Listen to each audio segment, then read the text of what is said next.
Que Dios les bendiga, amados hermanos. Qué alegría, qué gustazo saludarlos hoy lunes 5 de agosto. Estamos en la recién iniciada serie Esther. Para esta hora he llegado.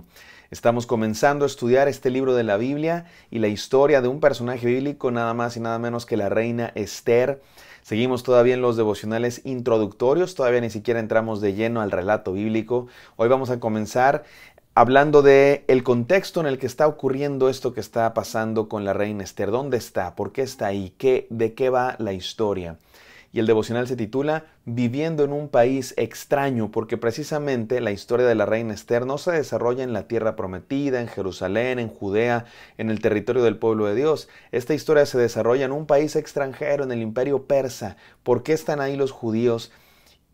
¿Cómo llegaron ahí? ¿Cuál es su situación? Y sobre todo, ¿qué tiene eso que ver con nosotros? ¿Por qué estamos leyendo la historia de una mujer judía que vivió hace muchos años en Persia?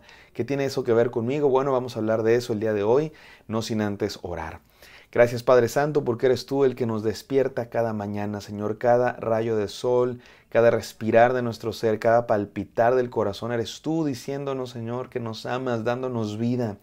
Y te pedimos que también nutras nuestro corazón, que nos alimentes con santa palabra, que llene nuestros corazones, que desafíe nuestras vidas y que nos acerque más a ti. Gracias, buen Dios, gracias, Padre Santo, porque eres un Dios bueno y un Dios que tiene palabra para transformarnos. Ayúdanos a entender lo que hoy quieres decirnos en el santo nombre de Jesús. Amén. Amén. Gracias a Dios, hermanos, por este libro de la Biblia, por la reina Esther.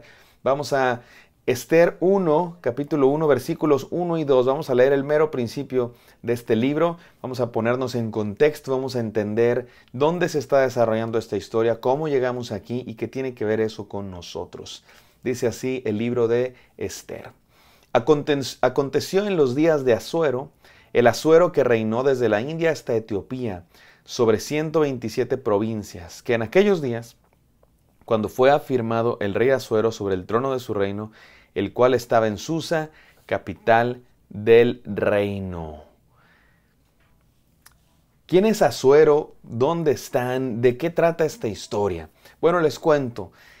No quiero contarles toda la historia del Antiguo Testamento porque sería hablar demasiado, pero ¿se acuerdan que Dios llamó a un pueblo?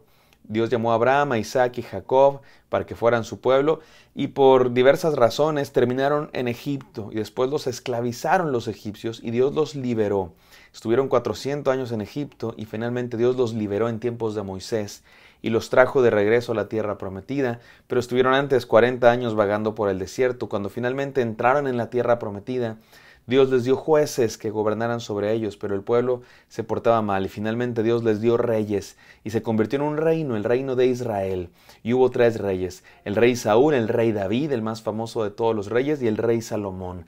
Después del rey Salomón el reino se dividió en 2, el norte y el sur. Y el norte fue un reino mucho más alejado de Dios. Se olvidaron de Dios y pronto fueron conquistados por los asirios. Los asirios los conquistaron y los aniquilaron. Los separaron, algunos se quedaron ahí, otros los separaron por todas partes del imperio asirio y prácticamente desaparecieron las 10 tribus de Israel, las 10 tribus del norte. Solamente quedó el reino del sur, el reino de Judá. A partir de entonces se les va a llamar los judíos porque son los del reino de Judá. Y ese reino duró algunos cuantos años más, 150 años más o menos, hasta que finalmente también cayó porque también se alejaron de Dios. Tardaron más porque Dios enviaba profetas, porque hubo algunos reyes buenos como Ezequías, como Josías, pero finalmente también se alejaron de Dios y también cayó el reino en manos del imperio de Babilonia, en tiempos del rey Nabucodonosor. Y se llevaron a muchos judíos a Babilonia. En esta ocasión los judíos no fueron aniquilados, simplemente fueron conquistados y muchos de ellos fueron tomados cautivos. Especialmente las clases más altas, fueron llevados cautivos a Babilonia. Vivieron en Babilonia por 70 años, hasta que el reino de Babilonia cayó también. El imperio babilónico cayó en manos de los persas, otro imperio más grande que conquistó a los babilonios y les dio permiso a los judíos de regresar a Jerusalén. Y los judíos regresaron a Jerusalén, reconstruyeron el templo y eso es otra historia. Nosotros nos vamos a concentrar en los que se quedaron en Persia. Hubo un grupo de judíos que no regresó a Jerusalén, se quedaron en territorio extranjero, se quedaron en tierra extraña. Y en esos judíos nos estamos concentrando porque ahí va a acontecer esta historia. en Susa. Susa es la capital del Imperio Persa, en lo que hoy es Irak, allá en Medio Oriente. Y este es el rey Asuero. Es interesante que en los libros de historia no aparece el rey Asuero.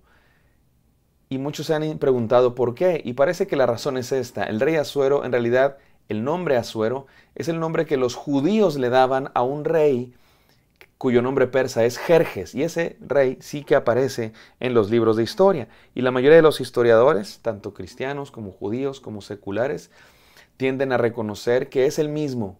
El Asuero del que vamos a hablar, este rey, el rey del imperio persa, más bien un emperador, del que vamos a hablar en esta historia, es Jerjes. ¿Y quién es Jerjes?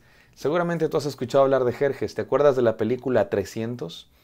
Esta película donde el imperio persa es un ejército extraordinariamente grande y tienen a su rey o emperador al que casi que consideran un dios, o por lo menos de origen divino, y lo traen sobre una caravana sentado en su trono de oro con una máscara esplendorosa y van a luchar contra los griegos, contra los espartanos. ¿Te acuerdas de esa película?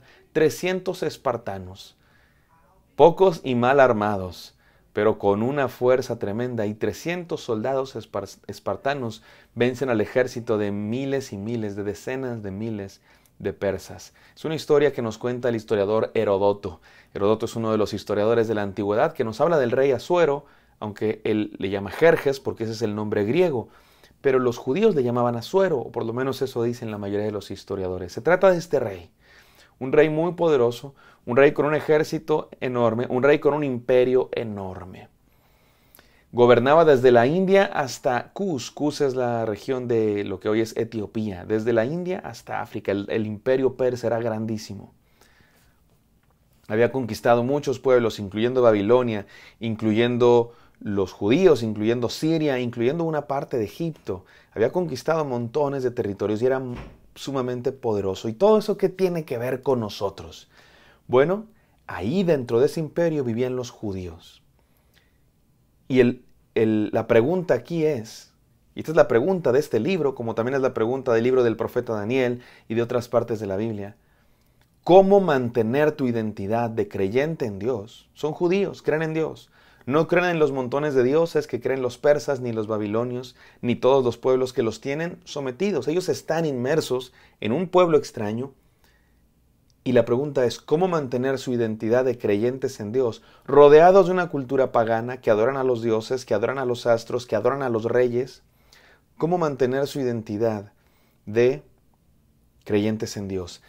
Me recuerda mucho a la situación de nuestros, mía y de todos nuestros paisanos, mexicanos, latinoamericanos, centroamericanos, colombianos, peruanos, venezolanos, argentinos, chilenos, paraguayos, ecuatorianos, y centroamericanos, hondureños, guatemaltecos, salvadoreños, nicaragüenses, panameños, caribeños, cubanos, dominicanos, ¿qué más hay? Puertorriqueños y por supuesto mexicanos, y de todos nuestros paisanos latinoamericanos que vienen a los Estados Unidos y viven en una cultura extraña donde se habla un idioma extraño, se cocina comida extraña, se vive de manera diferente a la que estamos acostumbrados en nuestra tierra, pero acá luchamos por mantener nuestra identidad, por no perder nuestras raíces. Por eso viene un partido de la selección mexicana y no nos importa que cuesten $300 los boletos, ahí vamos. Porque es parte de lo que nos conecta con nuestras raíces. Se parece a esa situación, pero sobre todo se parece a nosotros como cristianos. Como cristianos, escucha muy bien esto, porque este es el meollo de todo este devocional. Como cristianos, tú y yo también vivimos en una tierra extraña. No somos de este mundo, dice la Biblia que somos peregrinos y extranjeros. No somos de este mundo, somos de una patria celestial, somos del reino de los cielos, pero estamos inmersos en el reino de este mundo. Vivimos en este planeta, vivimos en esta cultura, estamos rodeados de gente que vive otros valores, que adora a otros dioses, al dios del dinero, al dios de la fama, al dios del poder, al dios del sexo, al dios de la patria, al dios de, muchos ídolos de otras religiones. Y los cristianos vivimos inmersos en este mundo diferente. Y la pregunta es, ¿cómo mantener nuestra identidad rodeados de un mundo extraño, viviendo en un país extraño? Hay tres opciones, o podemos decir 4. La segunda la puedo dividir en 2. 3 opciones. La primera es perder nuestra identidad, olvidarnos de lo que somos Y ahora sí que a la tierra que fueres, haz lo que vieres. Adoptar la cultura dominante. Tristemente es lo que hacen muchos. Muchos que incluso se dicen cristianos. Adoptan la cultura circundante. Y no se mantienen fieles a lo que dice la palabra de Dios. Y te dicen cosas como, abre la mente, ya estamos en el siglo XXI, hay que avanzar, hay que abrir nuestra mente. Y adoptan la manera de pensar del mundo, las prácticas del mundo, lo que cree el mundo sobre la familia, sobre la sexualidad, sobre el matrimonio, lo que cree el mundo sobre la verdad. No, la verdad es relativa, cada quien tiene su propia verdad, deja que cada quien siga su camino a Dios. Pierden su identidad por adoptar la cultura del mundo. Tristemente es el camino que escogen muchos. Esa es la puerta amplia, ese es el camino ancho. Perder nuestra identidad de creyentes en Dios y hacernos a la forma y a las creencias de la cultura. Número 2, segunda opción.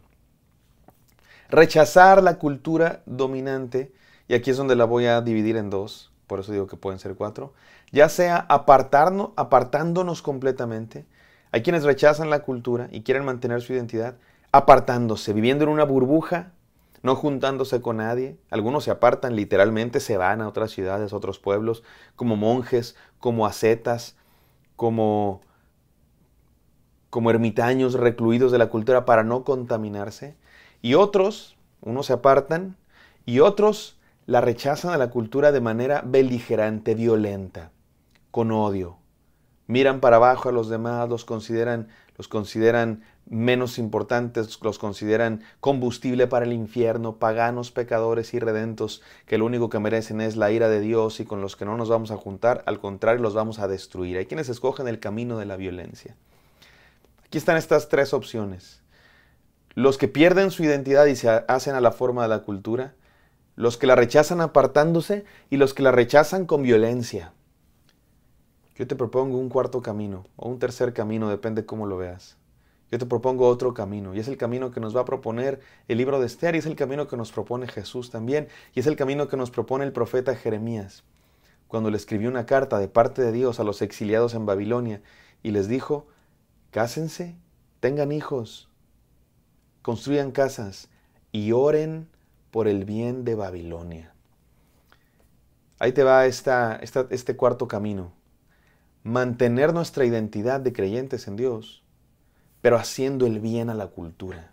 No apartándonos, no destruyendo y odiando a los demás, sino haciendo el bien, siendo cristianos verdaderos, siendo creyentes de Dios verdaderos que hacen el bien, aún a los que son diferentes y predicando el evangelio. No nos hacemos como ellos. Dice el profeta Jeremías también, que ellos se convierten a ti, tú no te conviertas a ellos. Pero también dijo Jesús, no se aparten del mundo, mejor guárdense del mal. Jesús no quiere que nos apartemos a vivir como ermitaños. Tampoco quiere que hagamos violencia en contra de los que creen diferente. Quieren que seamos una influencia positiva, manteniendo nuestra identidad de creyentes en Dios, haciendo el bien dentro de un país extraño. No apartándonos, sino siendo sal de la tierra, siendo luz de un mundo en oscuridad, siendo sal que dé sabor, sal que conserve los buenos valores. No apartándonos del mundo, ni destruyendo a nuestros semejantes, sino manteniendo nuestra identidad de cristianos. Eso es lo que va a aprender Esther, ya lo leeremos en los próximos días. Por lo pronto, vivamos en un país extraño, como peregrinos y extranjeros, como orgullosos portadores del nombre de embajadores del Rey, pero no haciéndonos como la cultura, ni apartándonos como ermitaños, ni haciendo violencia como revolucionarios, sino haciendo una revolución del amor, del bien, manteniendo nuestra identidad de creyentes. Vamos a orar. Gracias, Padre Santo, por este desafío. Permítenos mantener nuestra identidad en un mundo extraño, en un país extranjero. En el nombre santo de Cristo Jesús oramos. Amén. Amén, queridos. Espero que esto haya sido de bendición. Me encantaría encontrarlos el día de mañana. Bendiciones.